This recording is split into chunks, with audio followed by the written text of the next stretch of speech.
आइए हम लोग पढ़ते हैं एक गीत, जिस गीत को लिखा है जयशंकर प्रसाद जी ने, और इस गीत में वो क्या कह रहे हैं आइए हम लोग देखते हैं। बीती विभावरी जागरी, बीती विभावरी जागरी, अंबर पनघट में डूबो रही, तारा घट उषा नागरी, बीती विभावरी जागरी। खग कुल कुल सा बोल रहा, किस लय का अंचल डोल रहा, लो यह लतिका भी भर लाई, मधु मुकुल नवल रस गागरी, बीती विभावरी जागरी। अधरों में राग अमंद पिए, अलकों में मलयज बंद किए, तू अब तक सोई है आली, आँखों में भरे विहागरी, बीती विभावरी जागरी। देखिए आखिर इस अपनी कविता में जयशंकर प्रसाद जी क्या कह रहे हैं। ये जो गीत है ना, इसको आप लोग जागरण गीत भी कह सकते हैं। जागरण गीत का मतलब होता है जगाने वाला गीत। तो इसमें दो सखियां हैं, एक सखी सोई हुई है तो भोर का समय है, तो दूसरी सखी उसको जगा रही है, और कितनी मधुर भाषा में जगा रही है कि वो कहती है कि बीती विभावरी जागरी। सोचिए कि वो सखी कहती है कि बीती अर्थात बीत गई, विभावरी माने होता है रात, रात क्या हो गई, बीत गई।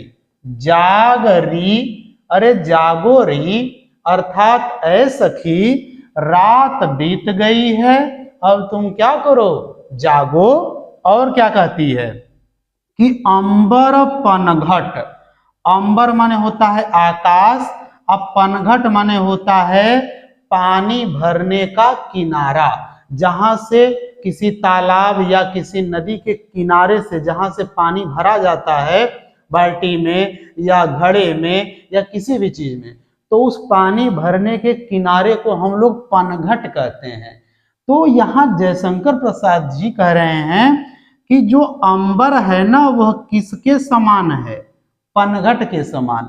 यहां पर अगर आपसे पूछेगा कि अलंकार कौन है तो आप कहेंगे रूपक अलंकार है।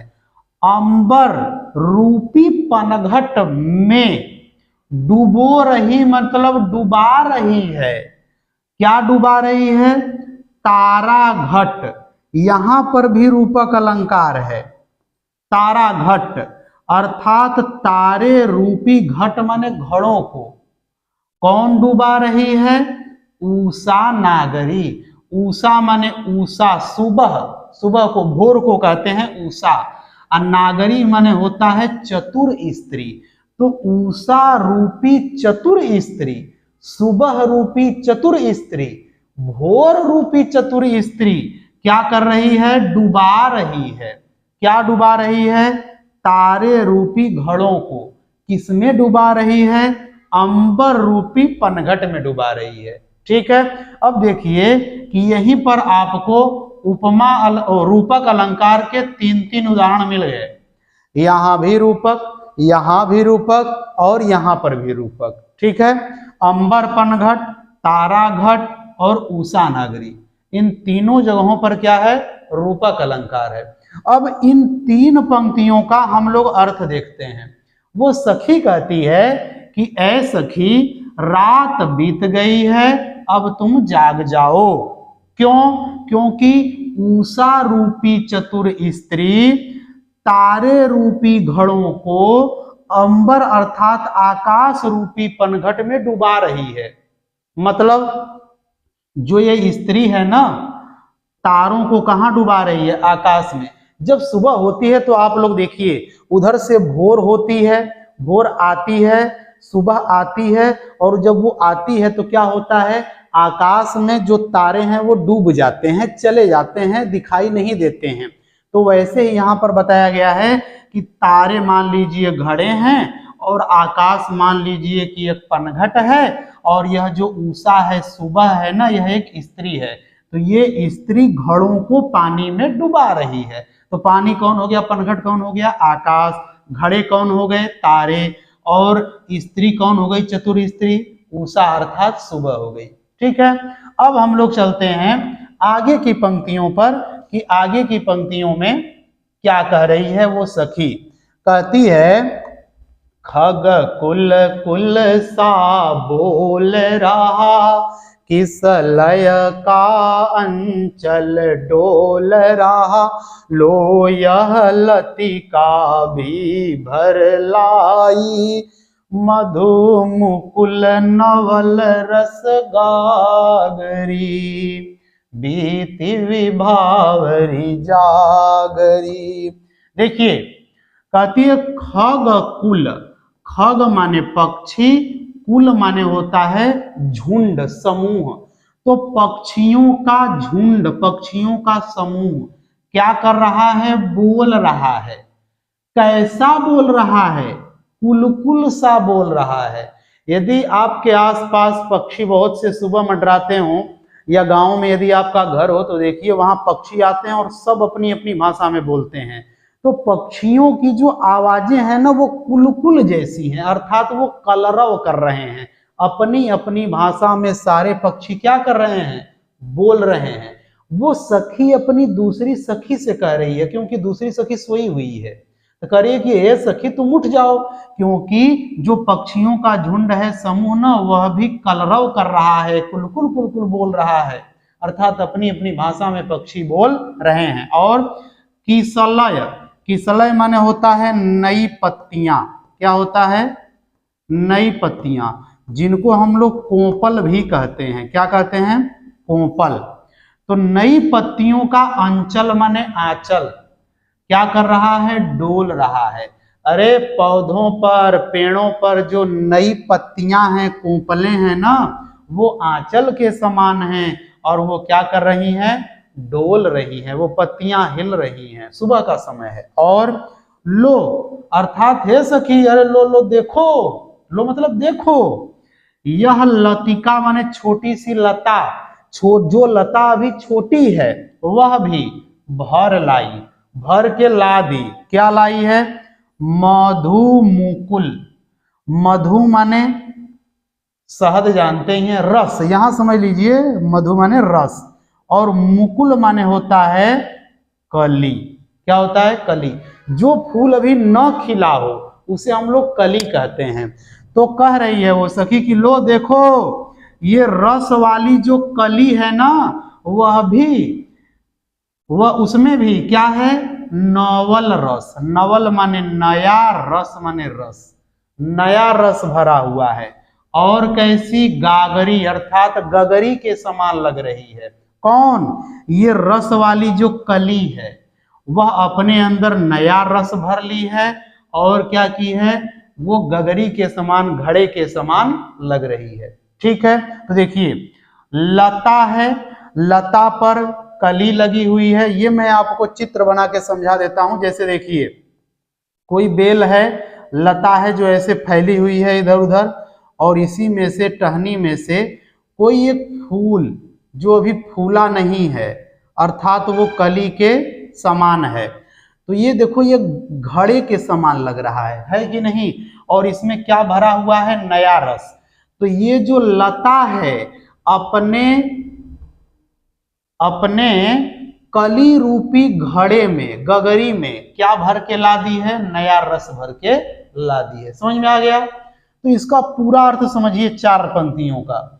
वो सखी कह रही है कि ए सखी, पक्षियों का जो समूह है ना, वो कलरव कर रहा है, बोल रहा है, और जो नए नए पत्तियां जो निकल आई हैं नई नई पेड़ों पर, पौधों पर, वो भी डोल रही हैं धीरे धीरे। और यह जो लता है ना, वह लता भी अपने मीठी कलियों में, मधु मुकुल माने मीठी कलियां समझ लीजिए, मीठी कलियों में क्या की है, नया रस भर के ला दी है। और वो मीठी कलियां किसके समान लग रही हैं, गागरी अर्थात गगरी के समान, घड़े के समान लग रही हैं। ठीक है, देखिए आप लोग यदि देखे हो कली, तो वो कली ऐसे होती है, बिल्कुल घड़े के समान होती है और ऐसे रहता है, और इसी में ऐसे ऐसे पत्तियां रहती हैं। तो ये जो है ये घड़े के समान है, तो ये अभी कली है अर्थात फूली नहीं है, तो वो कली गगरी के समान है। और वो किसकी कली है, इस लता की है। तो लता ने क्या किया है, अपने मीठी कलियों में नया रस भर लिया है, और वो मीठी कलियां किसके समान है, गागरी के समान है। ठीक है, और आगे चलिए, आगे देखिए क्या कहती है सखी, अधरों में राग अमंद पिए, अलकों में मलयज बंद किए, तो अब तक सोई है आली, आंखों में भरे विहागरी, बीती विभावरी जागरी। देखिए कहती है अधरों में मतलब होठों में या होठों पर, राग माने होता है प्रेम, राग माने प्रेम, अमंद माने होता है तेज, मंद माने होता है धीमा, अमंद माने जो धीमा न हो अर्थात तेज हो, तो तेज, पिए माने पी करके, अर्थात तेज प्रेम अपने होठों में पी करके। देखिए कैसी बात कि तेज प्रेम, तीव्र प्रेम अपने होठों में पिए माने पी करके, अलकों में अर्थात अपने जुल्फों में, बालों में, मलयज माने मलय पर्वत की खुशबू, चंदन की खुशबू, बंद किए, बंद करके। दो बातें हैं, क्या क्या, अपने होठों में तेज प्रेम पी करके, बहुत सारा प्रेम पी करके, और अपने बालों में, जुल्फों में सुगंधित हवा बंद करके, तू ए सखी तू अब तक सोई है, आली माने ए सखी, आली अर्थात ए आलस्य में पड़ी हुई सखी, आली माने आलस्य में पड़ी सखी, और आंखों में भरे विहागरी, आंखों में अर्थात तुम्हारी आंखों में ए सखी, भरे माने भरे हुए हैं, विहाग माने आधी रात को गाया जाने वाला गीत, अर्धरात्रि का गीत, उसे क्या कहते हैं, अर्धरात्रि का गीत।